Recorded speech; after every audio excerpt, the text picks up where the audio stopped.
Hello எல்லாருக்கும் மிகப்பெரிய வணக்கம் சொல்லிட்டு வந்தாச்சுங்க உங்க அஜய் பொற்கோ. என்ன மூவி ரிவ்யூவோட வந்திருக்கேன் அப்படின்னு பார்த்தீங்கன்னா, இங்க நான் தான் கிங்கு. எல்லா இடத்துலயும் நான் தாங்க கிங்கு அப்படின்னு சொல்லணும்னு ஆசை தான். இருந்தாலும் பரவாயில்ல. இந்த படத்தோட கேஸ்ட் அண்ட் க்ரூ பார்த்துலாம். படத்தோட டைரக்டர் அனந்த் நாராயணன், கேமராமேன் ஓம் நாராயணன், மியூசிக் டைரக்டர் நம்ம இமான் தான். அதுக்கப்புறம் சந்தானம், பிரியாலயா, தம்பி ராமையா, பாலசரவணன், விவேக் பிரசன்னா, முனிஷ்காந்த், சுவாமிநாதன், மாறன், சேஷு, மனோபாலா இவங்க எல்லாரோட நடிப்புல வெளிவந்திருக்க படம் தான் இங்க நான் தான் கிங்கு. உண்மையாலே சந்தானத்தோட காமெடியில ஒரு A1 இருக்கட்டும், வடக்குப்பட்டி ராமசாமியா இருக்கட்டும், அதுக்கெல்லாம் அடுத்து தாண்டி ஒரு சம காமெடியான மூவி அப்படின்னு சொன்னா இங்க நான் தான் கிங்க கண்டிப்பா சொல்லலாம். ஃபர்ஸ்ட் ஹாஃப் ஃபுல்லாமே அவ்வளோ ரணகலமான காமெடி, சிரிச்சு சிரிச்சு அவ்வளோ என்ஜாய் பண்ணாங்க. தியேட்டர்லயும் எல்லாருமே அவ்வளோ என்ஜாய் பண்ணோம் ஃபர்ஸ்ட் ஹாஃப் ஃபுல்லா. செகண்ட் ஹாஃப் அந்த காமெடி அளவு கொஞ்சம் கம்மியா இருந்தாலும் படத்தோட விறுவிறுப்போட அந்த கிளைமேக்ஸ் காட்சியோட படம் வந்து அருமையா எடுத்திருக்காங்க.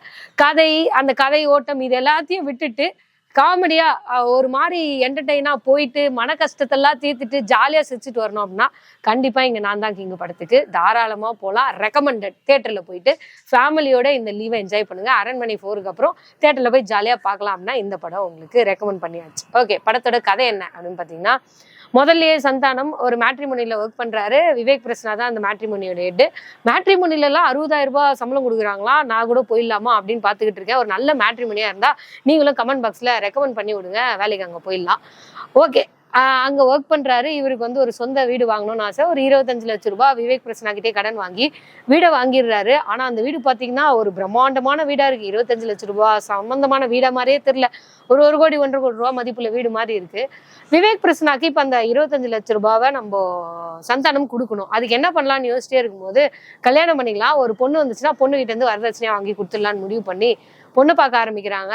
பொண்ணு பார்க்குற புரோக்கர் தான் நம்ம மனோபாலா. இவங்க 2 பேருக்கும் உண்டான அந்த காம்பினேஷன் காமெடி அவ்வளோ சூப்பரா ஒர்க் அவுட் ஆயிருக்கு. ஒவ்வொரு பொண்ணா போய் பாக்குறாங்க. ஒரு இடத்துல 10 லட்சம் தான் பொண்ணுக்கு கொடுப்போம் அப்படின்னோடனே, இல்லைங்க எனக்கு இன்னொரு 15 லட்சம் வேணும், சின்ன பொண்ணையும் கல்யாணம் பண்ணிக்கோ, இன்னொரு 10 லட்சம் கொடுக்குறேன் அப்படின்றான். இன்னொரு 5 லட்சம் ரூபா என் பொண்டாட்டியும் சேர்த்து கல்யாணம் பண்ணிக்க, மொத்தமா 25 லட்சம் கொடுக்குறேன். அந்த மாதிரியான சின்ன சின்ன காமெடிகள் ஸ்டார்ட் பண்ணி கடைசியா ஒரு ஜமீன் வீடு இருக்கு. அந்த இடத்துல ஒரு பொண்ணு இருக்கு, நம்ம போய் கல்யாணம் பண்ணிட்டா 25 லட்சம்னா 25 கோடியே கிடைக்கும் அப்படின்ற மைண்ட் செட்ல ஜமீனுக்கு போறாங்க. நம்ம ஜமீன் தான் தம்பி ராமையா, அவரோட பையனா பாலசரவணன், நம்ம ஹீரோயின் பிரியாலயா, இவங்க எல்லாம் என்ட்ரு ஆகுறாங்க. போய் பொண்ணு பாக்குறாங்க. அடுத்த சீனே பார்த்தா கல்யாணம். என்ன அப்படின்னா அதுல ஒரு அழகான விஷயங்கள் சொல்றாங்க. கல்யாணம் பண்ணும்போது இவர்கிட்ட அக்ரிமெண்ட்ல கையெழுத்து வாங்குறாங்க சந்தானத்துக்கிட்ட. அங்க ஒரு பாடல், இது எல்லாமே ரொம்ப அழகா அப்படியே வடிவமைச்சு கொஞ்சம் கொஞ்சமா கொண்டே வராங்க. அந்த இடத்துல ஒரு சஸ்பென்ஸை வச்சு, ஏன் கல்யாணம் ஆன பிறகு அந்த வீட்டுல இருக்க எல்லா திங்ஸையும் எடுத்துட்டு போறாங்க, நமக்குதான் வரதட்சணையா கொடுக்க எடுத்துட்டு போறாங்க போல அப்படின்னு நினைக்கிற சந்தானம். அந்த இடத்துல ஒரு ட்விஸ்ட் முடிச்சு அங்கிருந்து வீட்டுக்கு வராங்க. வீட்டுக்கு வந்தா விவேக் பிரசன்னா என் பணத்தை எப்ப கொடுப்ப அப்படின்னு கேட்கிறாரு. இந்த இடத்துல ஒரு ட்விஸ்ட், அங்கதான் ஒரு இன்டர்வல். இந்த 2 ட்விஸ்டையும் கனெக்ட் பண்றதுதான் செகண்ட் ஹாஃப் படமே. ஸ்டார்ட் பண்ணும் போதே படத்துல மும்பைல ஒரு குண்டு வெடிப்பு நடக்குது. ஒரு நிறைய 100க்கு மேற்பட்ட அப்பாவி ஜனங்க இறந்துடுறாங்க. அந்த தீவிரவாதி குரூப் வந்து நம்ம இந்தியாவிலும் போய் குண்டு வைக்கணும், அதாவது தமிழ்நாட்டிலையும் வந்து குண்டு வைக்கணும் அப்படின்னு சொல்லி பிளான் பண்ணி வராங்க. ஸோ செகண்ட் ஹாஃப்ல இந்த கதையும் எப்படி கனெக்ட் பண்றாங்க, விவேக் பிரசன்னாக்கு அந்த 25 லட்சத்தை சந்தானம் கொடுத்தாரா, எப்படி கொடுத்தாரு, இதுதான் நிறைவான மீதி கதை. இதுக்கு மேல கதையை சொன்னா ரிவீல் பண்ணிட்டேன்னு சொல்லுவீங்க, அதனால இதுவே ரிவீல் பண்ண மாதிரிதான் இருக்கு. ஸோ ஓவராலா ஃபர்ஸ்ட் ஹாஃப் ஃபுல்லா செம்ம காமெடி, செகண்ட் ஹாஃப் காமெடி அப்படின்னு சொல்லலாம். தியேட்டர்ல போய் படத்தை கண்டிப்பா பாருங்க. எல்லாரோட நடிப்பும் அவ்வளோ பர்ஃபெக்டா இருக்கு. படம் பார்த்துட்டு உங்களோட கருத்து என்ன அப்படின்றதே கமெண்ட் பாக்ஸ்ல போட்டுருங்க.